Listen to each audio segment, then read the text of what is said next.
Da, da, da, da. All right. Can you see this, the slide here? Good. Yeah. Welcome to Advanced Toastmasters Online. Here are some online meeting tips. You can use your headset or earbuds if you feel like it, but we never do we? Mute your Some do. microphone when you're not speaking. It's on the lower left-hand corner of your screen. You can also toggle your video on and off if you leave your seat, you don't want to leave the video space blank without you being there. So you can turn that off while you leave your chair. And to adjust your view from gallery view to speaker view, this here is called the gallery view. You would go up here and click speaker view. If you'll just see the one person on the screen, if you click on speaker view, the active speaker. If you have questions and notes for the speakers, click on this chat button. Do that in between the speeches as well, because that chat box will pop up and it'll get right in the middle of the screen of the speaker, and you want to do that in between speeches, please. Also, this meeting will be recorded. It's our policy that by participating in our meeting, you agree that a recording will be made available publicly on our YouTube channel and on our website. If you're interested in joining our club, go to ato.toastmos.org. We love having guests. You can come and visit anytime. But if you'd like to become a member, start here where it says Become a Member. Click there and you'll find information about the requirements, which are now updated to read CC or above, or 2 levels within the Pathways system within Toastmasters to become a member of our club. You also find dues there as well as anything else you might need to become a member. At this time, I'd like to put the gavel down and welcome our Toastmaster of the day, Doug Thiessen, so he can read our newly updated, slightly updated mission statement of our club. Please help me welcome Doug Thiessen. Thank you, Madam President, and welcome everybody. Advanced Toastmasters Online. We are an Advanced Toastmasters Club which supports maverick leaders to have more impact by providing advanced feedback on leadership skills and discovering what it means to be an out-of-the-box, innovative leader. Now, today, unfortunately, as happens in December sometimes, we had a number of cancellations, and our meeting today is rather small. We had our speakers cancel, so we are not going to be able to do that for today, which I don't like to do in Toastmasters, but sometimes that just sort of happens. So at this point, I will move straight to the table topics, our impromptu speaking session, which will be run by Don Nacera, and I will take over as timer while the table topics are going on. Are we still going to do 2-minute table topics, or do you have something else in mind on? I think we'll still do 2-minute table topics, but we can be more liberal if we're feeling inspired to speak longer. But we'll keep the timing at 2 minutes, please. Okay, normal. In which case I would put on the green light at 1 minute, the yellow at 1.5, and the red light at 2 minutes. That is a very bright light. Thank you. So today's theme is global leadership. And a couple of things that I was thinking of when I was preparing the table topics. And one of them was the challenges I had in writing a book and being a leader within a global community of people from many nationalities, people who speak many different languages, and have many different backgrounds. So, and one of the things, and so what I'd like to do is propose a scenario for some of the things that came up as along that journey for me, and to see maybe how would you as a leader, a global leader, may have dealt with that situation, or would deal with it if you came across that in the future or if you've done it before. So my book is the 7 Keys to Freedom book right there. And it was truly an international book. And we had to decide who was going to write which chapter. We knew which chapters that we were writing. We had already decided, these were the topics for each chapter because that was kind of a piece of the teaching that we were teaching at the time. And so we all had these different chapters that were set. So how would you go about, either one of you? I guess, Doug, you have your mic off, so you're going to go first. Doug, is that okay? Okay. How would you go about deciding who writes which chapters? And I'll even tell you what chapters they are. It's all about how to develop your mind. So the chapters were intuition, will, imagination, perception, reasoning. And there's another one, the mastermind chapter, and did I say the will already? Yeah. Oh, memory. So yes, of course, Well, memory. yes. Forgot the memory one. So how would you, there's 6 authors, how would you go about leading the group to a decision on who's writing which chapter?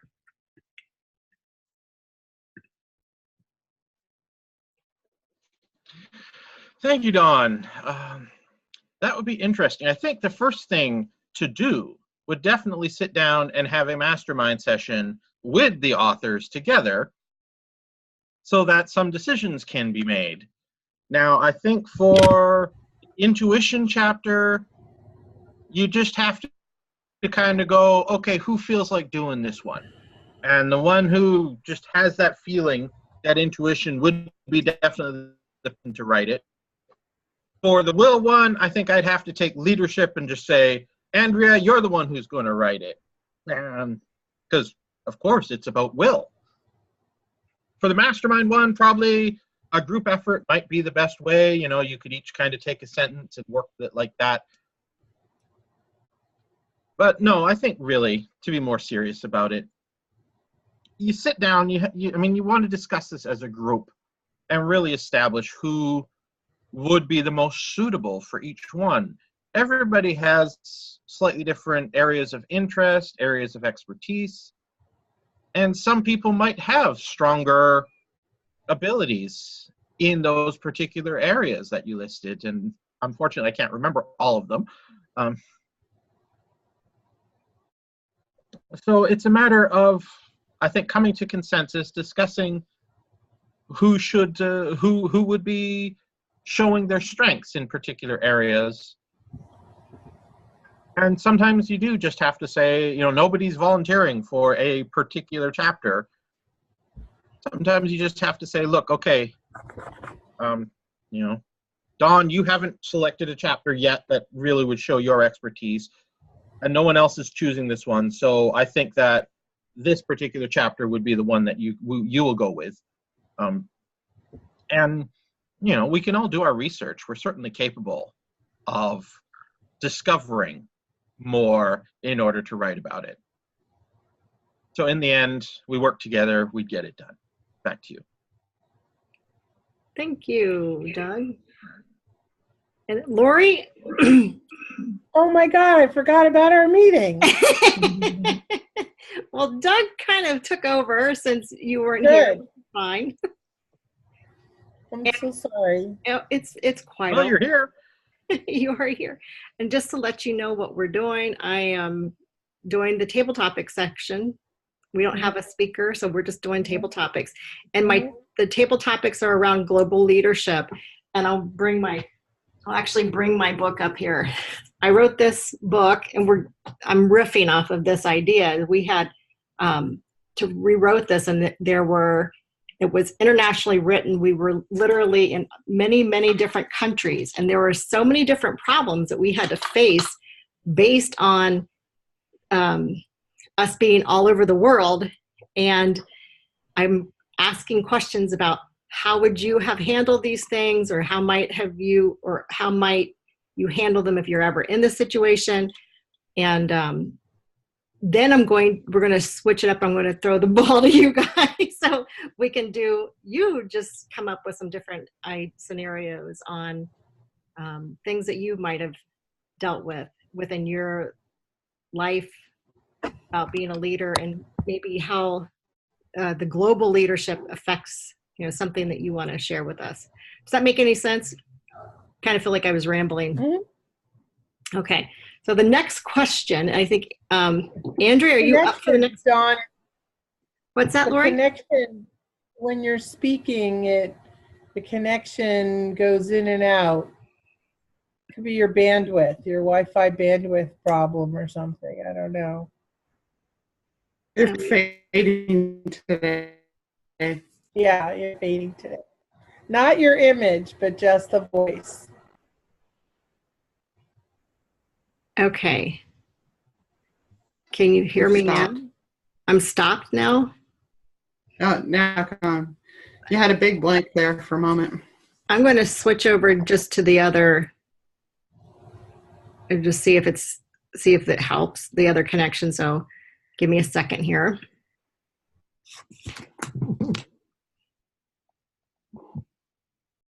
While Dawn's doing that, do you guys use Verizon by any chance? No, I'm on T-Mobile for mobile. We've been having trouble with our phone,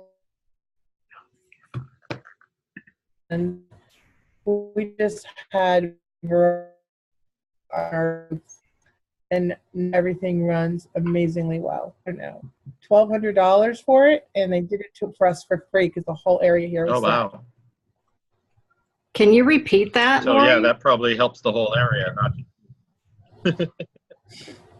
Get a boost on your line. Talk about getting a boost on your line. Right. We were able to get Verizon to pay for something that they put on our roof to boost our Wi-Fi, and our cell phones used to have just one bar, and our Wi-Fi was interrupted all the time. And we have Verizon Fios, and they put something on our roof, and now everything runs incredibly well. I'm going to have to look into that. My AT&T guy said I should not have any problems anymore, and I'm going to text him. Literally, he gave me his phone. So after this, because we're not changed. Well, it did 2 weeks while you were gone. Oh, it's my fault. Oh, okay. No, it's great to have you, Doug. AT&T does a boost too. My sister had a problem with them, and she got a boost from AT&T too. Mm-hmm. Okay. Cool. Well, I'm definitely going to have to call those people again and let them know, like, this is just too much. Mm-hmm. Let me see if I can ask this next question while you guys still can hear me.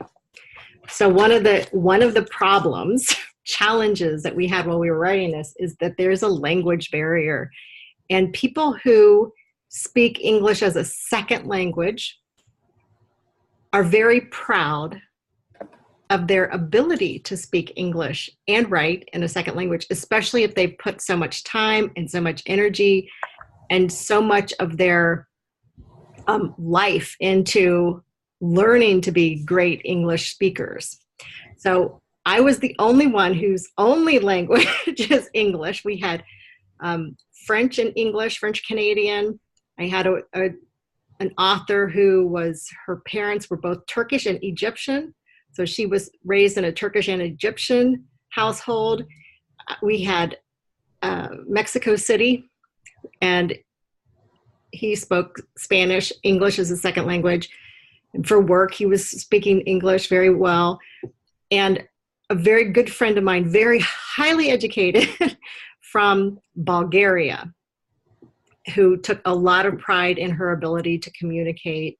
She's a speaker. I mean, everybody is a speaker. Everyone has written many, many things before. How would you, either Andrea or Lori, deal with being handed a chapter that is all the chapters were designed to be 15 pages long, and you were handed a chapter that was 30 pages, twice as much as it's supposed to be, and helping one of the authors not only cut it down, but help them see or understand that the language is not necessarily proper English, even though they think it is. Anyone want to, Lori or Andrea, do you want to I'll take it. tackle that one? Okay, Andrea. Yeah, thank you. Actually, this is something that we run into a lot in California. A lot of people are second language speakers in California. And in Toastmasters, we run into that a lot with people who get up to speak and they think that they have proper English and they do not. And how we deal with that, and how I have often been an editor for people who are writing, just helping them to have a good voice, helping them to really understand what's going on. I've had to edit down a lot of things. One of my jobs was to take prayer requests that people sent into our church that sometimes were a page long, and I would have to get them down to 140 characters. So taking them and figuring out what is really vital in something that somebody is saying is something that I would do frequently. And what I would say to them is, there's a limited amount of space, and we have to abide by that space parameter. So I'm just going to edit it down with you, and I'm going to talk to you about what you really feel is important. These are the things that I think are important in what you're saying. Would you concur with that? And then kind of hone it in from there. Because if you can kind of talk to them about what's really important in that, you have those moments where you actually get to change the language and update it to something a little more appropriate for the flow of the whole book. And that's what I would say is I'm looking for the flow in the whole book, and we want that all to kind of work together so that everybody can understand it. Not that your language is bad, but we would just want it to flow with what everybody else is doing. And we do have space parameters that we have to work with to make that work in this situation. That's what I would do. Back to you, Dawn. Dawn, would you like me to answer the same question? Yes, I would love to hear you answer the same question, Lori. Thank you. Thank you, Andrea. I have also had experience with working with people where English is not their first language. Mostly in Toastmasters, occasionally at work. And what I often say is, I kind of blame it on the audience, even though it's really the writer or the speaker. Just to be polite, I blame it on the audience. And I say that, people don't have a lot of attention span these days. And less is more. We want to go for making our point with as few words as possible, because people don't read anymore, they don't hear, they skim, and they're going to miss the important things that you want to communicate. Therefore, less is more.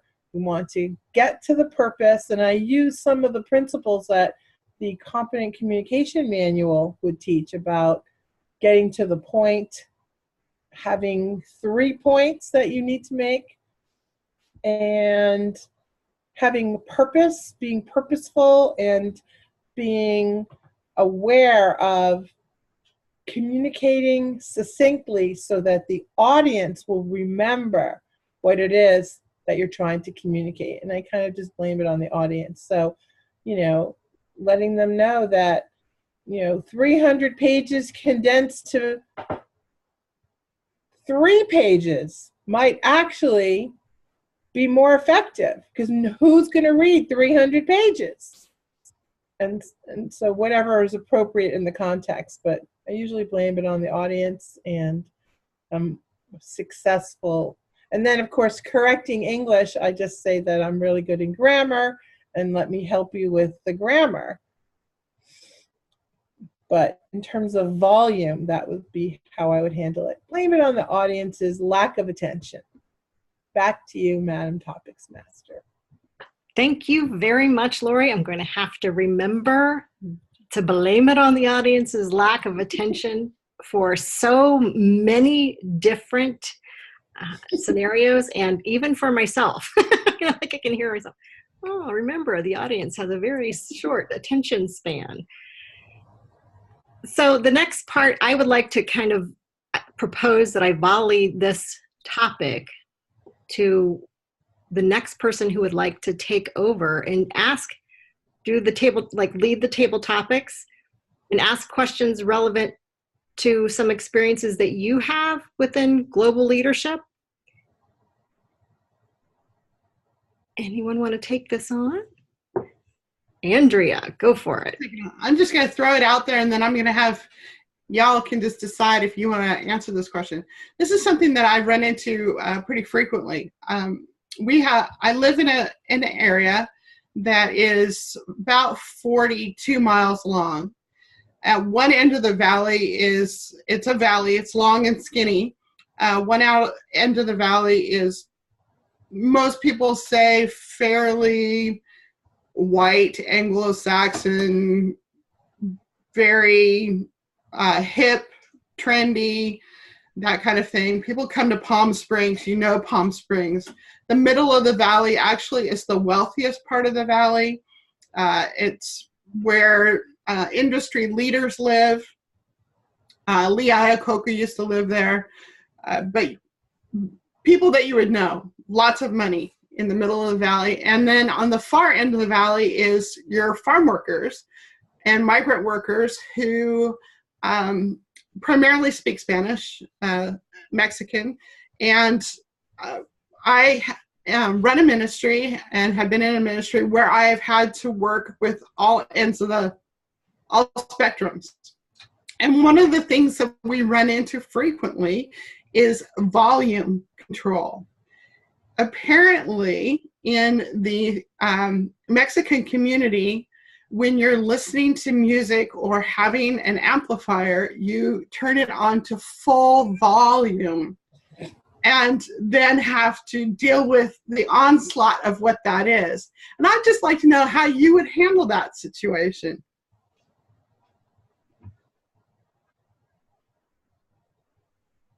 Anybody? Oh, I'm going to steal Lori's answer from the last time. Blame it on the audience. Blame it on the audience. Most people can't hear. Or blame it on the other group of people who can't hear or aren't used to that, and just blame it on the audience. And ask them to turn it down. And also, then there's this, I want to honor whatever group of people that is, that has that capacity to hear, volume really big and loud, and maybe even offer them like a special time or space where they can invite other people who actually enjoy that volume to be a part of it, and then maybe get used to the volume and what that means to be culturally loud. And I would possibly just see if there's a way to bring awareness to the audience, and also bring in and include other people in that loudness. Back to you, Andrea. Thank you. Does anybody else want to jump in on that? I will. Okay. So this actually happened in real life this past weekend. My family, my larger extended family, my brother came up to from New Jersey. We were looking through some of my dad's belongings and dividing things up. My mom came as well, and then we went out to dinner as a family, and my son chose a Mexican restaurant. So they gave us this table in a corner somewhere where it was almost like a separate room without a partition. We had this big table. We were a table of 10 people. I couldn't hear people talking at my table because the music was so loud. And I asked the waitress if she could lower the music. And my son was appalled. And he said to me, "Do you realize that you'll be lowering the music? You're requesting this and it will affect everyone in the restaurant?" I said, "Well, maybe no one else has the chutzpah to ask. The music is so loud, I can't even hear the person next to me. That is not background music. Maybe other patrons will enjoy the benefit of my asking." My son was just thinking how aggressive I was being. So I didn't ask her to shut the music off. I just said, "It's really, really loud. Do you think you could lower it a little bit so that we could hear each other speak?" I didn't notice any change in the music, whether she lowered it a drop or not, but I couldn't help chuckle based on everything that you just said, Andrea. I didn't even think about that it was a cultural thing. Now that I know that, I probably wouldn't choose a Mexican restaurant for a family dinner when we want to talk to each other. Back to you. Pretty much I felt the same way. I didn't realize it was a cultural thing until I went to some place where literally my husband and I walked out and our ears were ringing, and we had to drive from one end of the valley to the other to get home, and it was 35 minutes and we didn't talk. At one point we said, "Just don't say anything. My ears are ringing." They had it on so loud that they blew the amps, which actually we were kind of glad that they did because it was helpful to us. And then we realized that actually was very cultural. And so we did have to, in the meetings that we were in, we had to figure out a way to modulate the volume so that everybody had kind of what they were used to. And it was a challenge. It really is a challenge to culturally be noise sensitive, which isn't something that we would realize is actually an issue, but it is. It's a big issue. So anybody else want to pick a topic, anything you want to ask? Well, I could address the same question from a different point of view.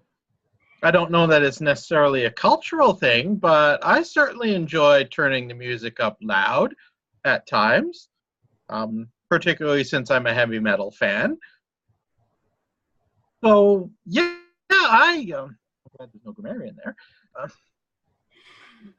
I will certainly crank up the music, particularly if I'm alone in the car, and there's something that is really getting me going, and I can just turn up the volume way up, and I'd be rocking out, and the image in the rearview mirror is shaking with the bass.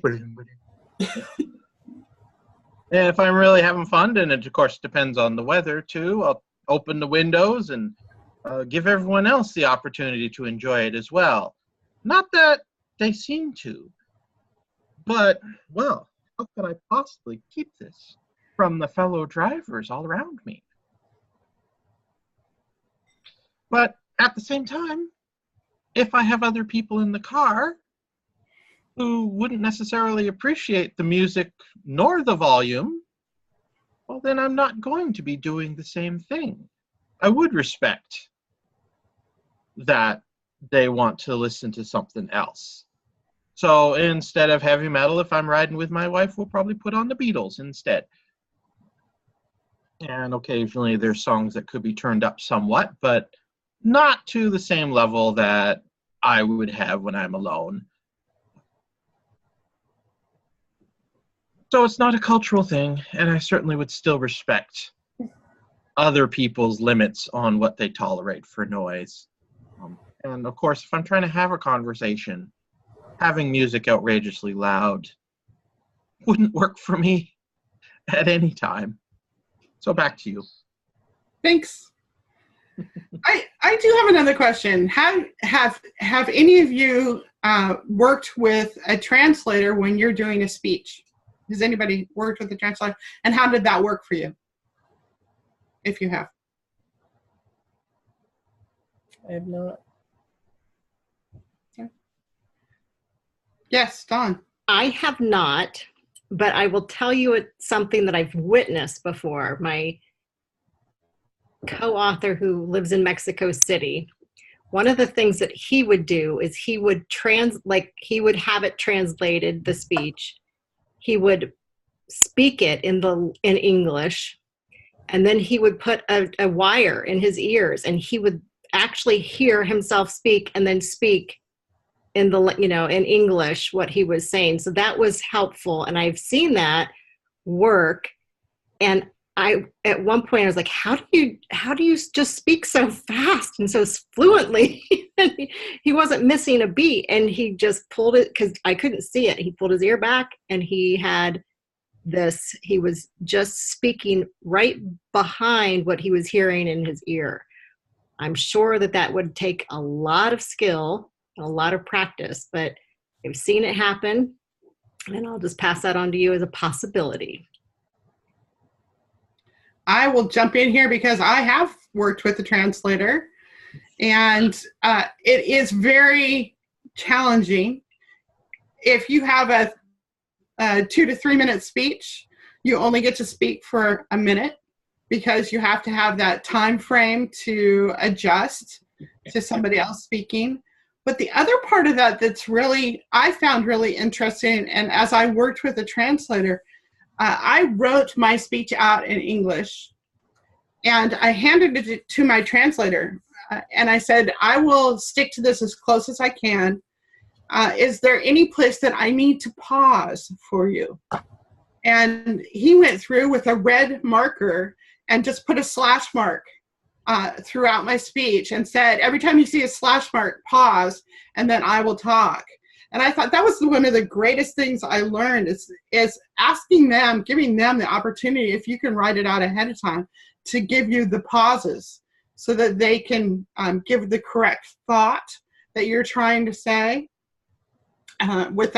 because sometimes the translation, if you go too long, they lose it. If you go too short, it doesn't get the complete thought.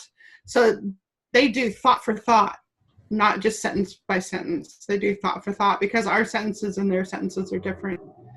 I also saw one that was just hilarious.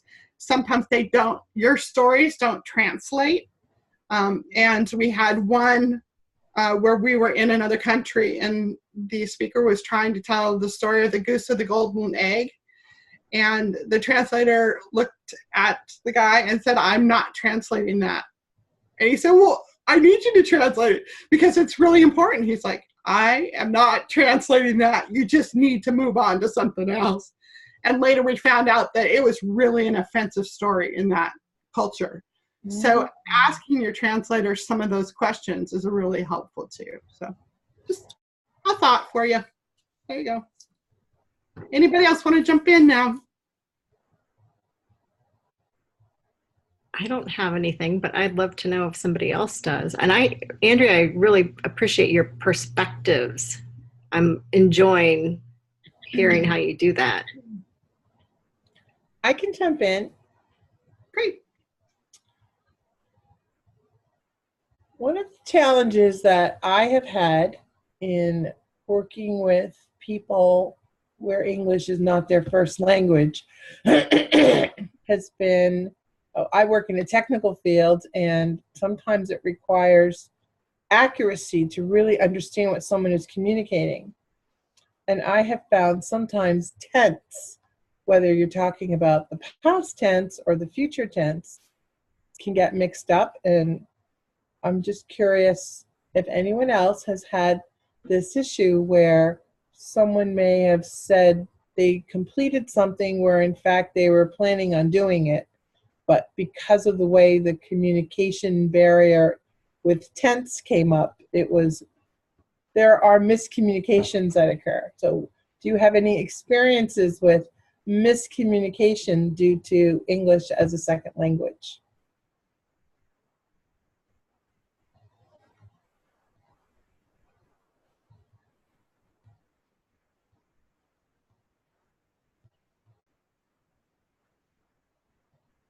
No, maybe not. I think that that's a really common thing. I don't know if I've had a project stalled because of the miscommunication per se, though I would say when we were trying to do an event where 10,000 people were going to show up to the event, for us, it wasn't as much, I would say, language barrier as some of the cultural barrier that we run into with that. And again, U.S. white American time is different than other cultural time. And so we would say, we're going to meet at such and such a time. And we had to learn that that meant 15 to 20 minutes later. So culturally, we had to learn a time. Time was different, had a different connotation. And that may have some language tense barrier in it too, because we would say at 10-ish, we're going to meet at 10-ish. Well, that meant 10:30. So, how you phrase things, I think, does affect how well you're going to get a job done and how quickly or on time that will be. So back to you. Well, even as Jewish people who are white Anglo-Saxons, we have a little phrase we use, JST, Jewish Standard Time. 15 minutes late, 15 to 20 minutes late. So that's not even another country. No, I agree. I'm always 5 minutes late. So I just tell everybody, I always put an ish on everything because I know I'm going to be late. I'm always late. It drives my husband nuts, but I'm always late. So yeah, time frames are different for my family is always late. We're always 5 minutes late, and his family is always on time or early. So, it depends on where you're from, I guess, or what group of people you're with, how that translates out, even everyday language and everyday work. So, I could take a turn in terms of communication. It's not about verb tenses per se. It's much more about accents and pronunciation. Particularly back in Vancouver, dealing with Toastmasters, there are a lot of Chinese immigrants in the Vancouver area. And so there have been plenty of people I've worked with in Toastmasters who have English as a second language. And there's been lots of cases where you really have to stop and think about what they're trying to say, because the accent can be rather thick in a number of cases. And it's something you have to work with and get used to. It's also something that's very hard to correct easily. I mean, you can tell somebody, if you figure it out with the verb tense, that, no, you need to say it this way, and that's something that they hopefully can remember for next time. But an accent is so much more inherent to how somebody just speaks, that it takes a long time and a lot of practice to be able to change the accent and make it much more in line with how people say things here, wherever here is for you at the time. Mm-hmm. So you've got to be lenient, you've got to be flexible, and sometimes you just have to stop somebody in conversation anyway, and say, I'm sorry, I just didn't understand that. For Toastmasters, if they're giving a speech, well, that's kind of harder to do. You can't really just stop them, although as the evaluator, you could say something and suggest it would be better if you pronounced it this way. So that would be my experience there for dealing with English as a second language. Mm-hmm. Thank you, Doug. Yeah, I have also had those experiences where sometimes I just have to ask the person to slow down because I'm not understanding with the accent. Mm-hmm. You want to add anything, Dawn? I feel like my entire world has some kind of global thing to it, but not within my home. You know, we're pretty just normal, very vanilla, very white, very except for all of my kids are learning to speak a different language, and my two kids, my two younger ones, are learning to speak Chinese. And we have been to China, so I don't know about accent differences, but there are some things that I find culturally interesting from being to China twice that I could share, that I've also given a speech on, that I find kind of interesting. And one of them is how their language relates to their culture and how they are as a human and as a community. One of the things we noticed when we were in China was that they have a totally different perspective of space, and lines don't happen in China. Like, there is no single file line that I have ever seen anywhere that I've traveled in China.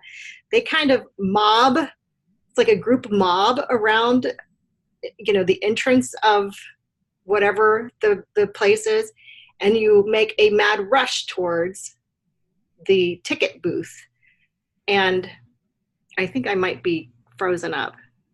Am I frozen? No. Fine. Just very, okay. Anyway, so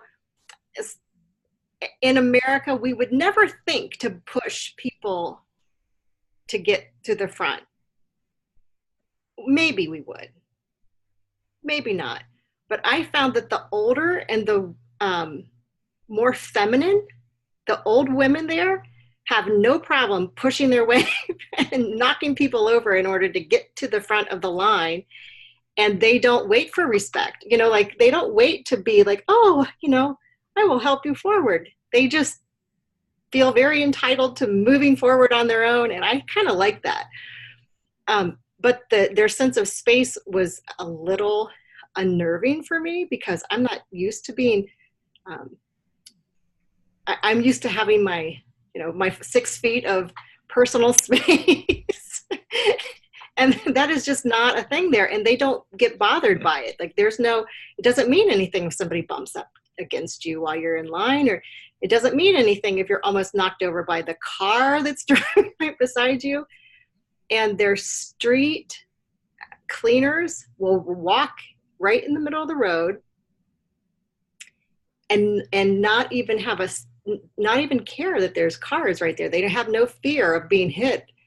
And my husband thought that was, equated it to kind of like their community. Like, they live in community, and their government is more of like a community thing. So they're all working together. So they have more of a community sense, where we're kind of more individualistic. So I'm not sure if that's accurate or not, but I did share that in a couple of speeches with mixed audiences. And I got the biggest laughs from the people who actually were Chinese and who understood that big difference between how the Americans do things and how the Chinese do things. And getting on a subway is a completely different experience there and in America. It's like, just push as many people onto that subway as you can get it and go. Anyways, I will stop talking. Thank you very much for asking the question. Thank you, Dawn. I was listening to you and I was thinking, are you describing China or New York City?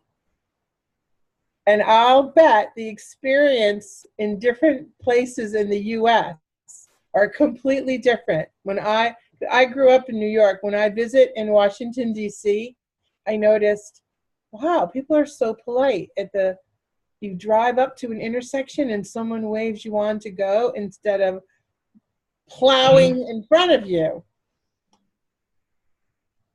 So I found that interesting to hear you describe something that maybe even is in our own country in a place like New York City. Yeah, I'll just quickly respond to that because I think it's interesting. I've been to New York City and a couple of the other big cities here, but I don't know how many people are in New York City. Do you know what the population is? I don't know. Anyways, there's like 10 million people. yeah. So the first time I went to Shanghai, there were 20 million people living in the city of Shanghai.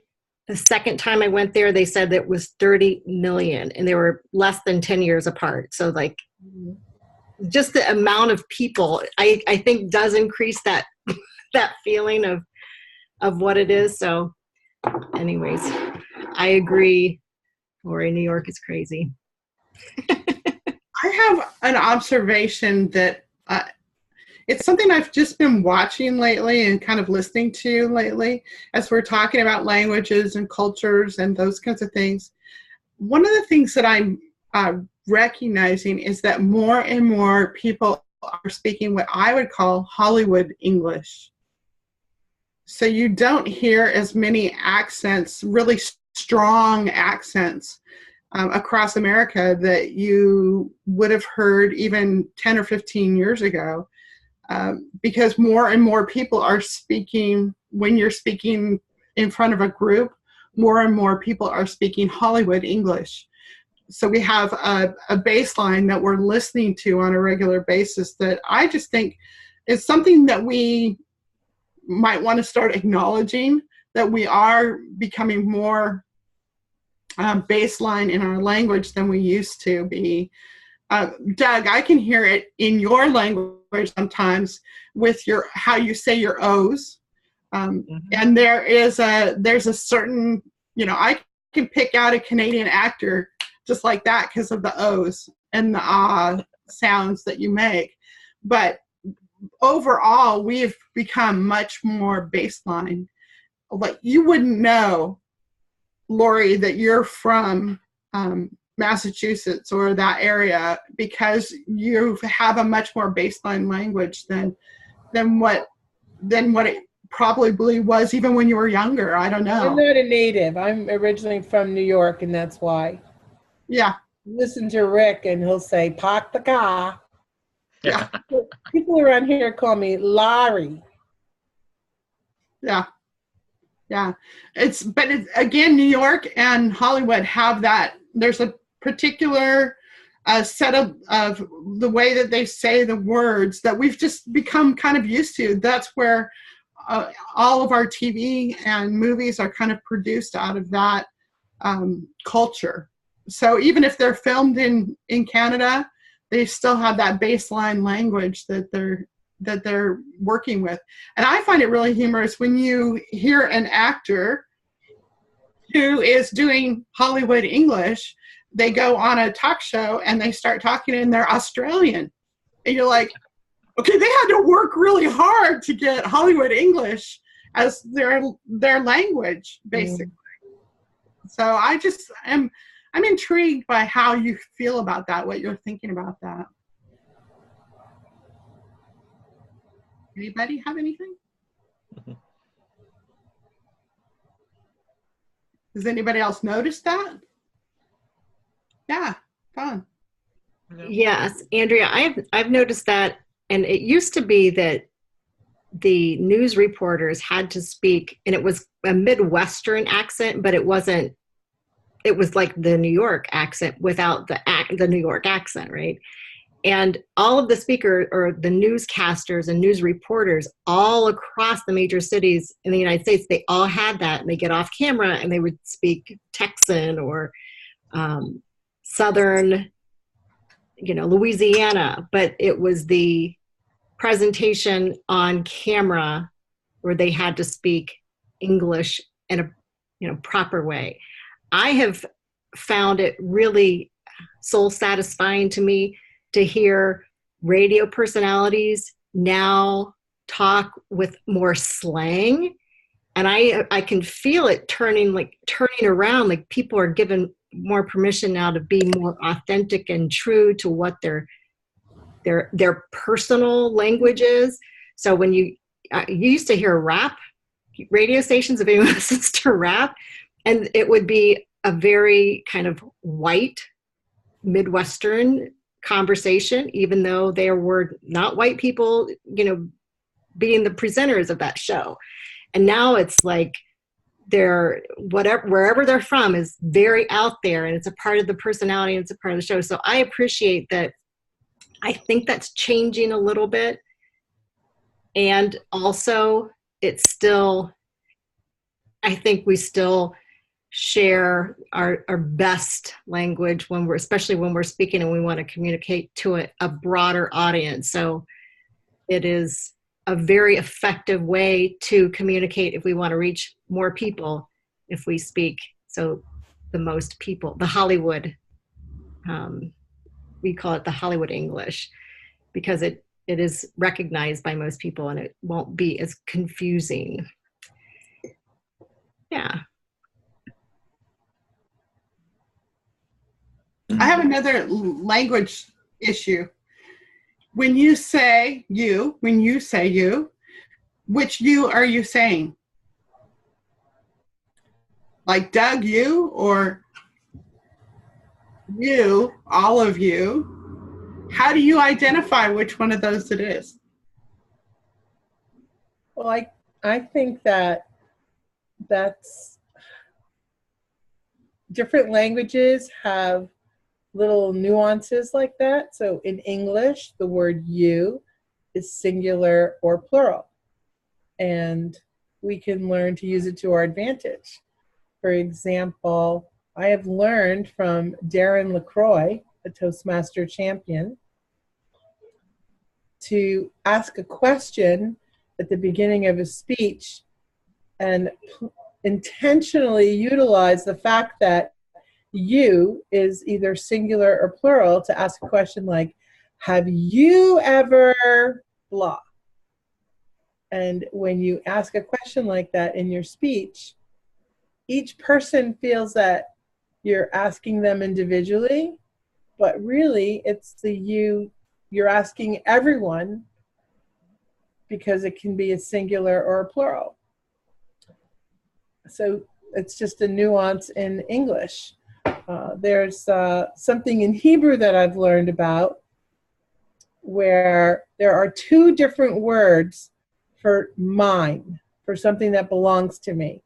They have the word sheli, that means it belongs to me, and eitzli, meaning it's with me, but I don't own it. So they have this nuance about mine, where if your pen is in my hand, it's eitzli, it's with me, but I don't own it. Or some things you can't own, like in Israel, they feel that nobody can fully own land. So the land is eitzli, it's with you or with me, but it's not mine.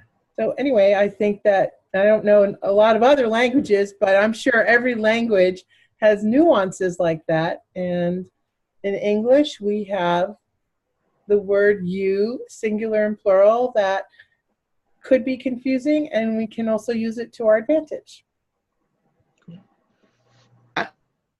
I'll weigh in on this question as well. I mean, if we're speaking to an audience, I would say you need to do this, or you could, or whatever. Yeah, I'd be speaking to everyone in general, although like Lori says, it would also be addressing to each person kind of individually at the same time as collectively. I know certainly when I'm listening to a talk where it's an educational talk where I need to learn something about, things that I need to do or I need to think, the speaker is certainly going to be saying, you should be doing this. They'll be using you, where it is kind of addressed to each individual person. I've learned when I'm taking notes in those cases, for a long time, I'd be writing, you should do this, you should say that. But really, it's kind of a mental thing. I started taking notes where the speaker would say, you should do this.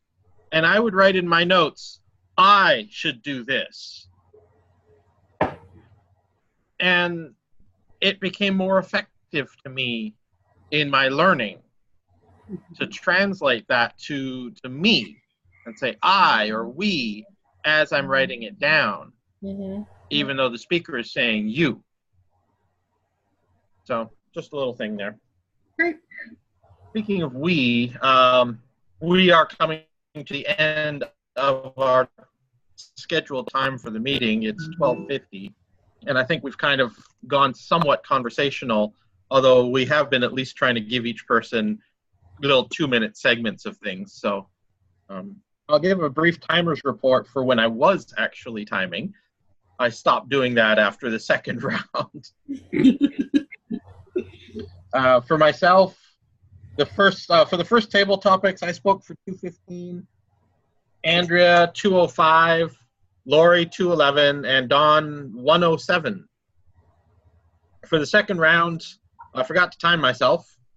Lori was at 1:50, Dawn 51 seconds. So maybe you need to expand a little bit there, Dawn. And Andrea, for the second round, 2 minutes on the dot, so very nicely done. After that, I'd stop timing because it was much more open anyway. So that would be my timers report for things.